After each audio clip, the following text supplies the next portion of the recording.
Hey there, car enthusiasts. Today, we're diving into the world of high-performance vehicles and exploring some incredible facts about the Koenigsegg Regera. This plug-in hybrid sports car is a true masterpiece, and we can't wait to share its amazing features with you.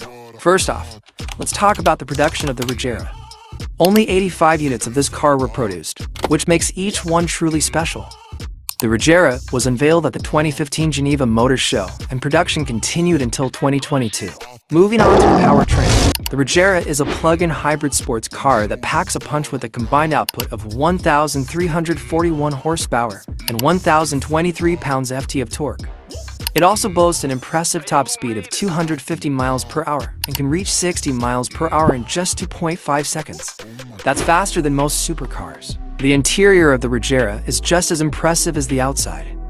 You can enjoy silent cruising with zero emissions for up to 48 miles on a full battery charge. Perfect for city driving or those early morning runs around town without waking up your neighbors.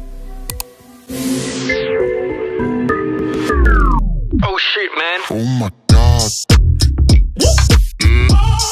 Let me show you what I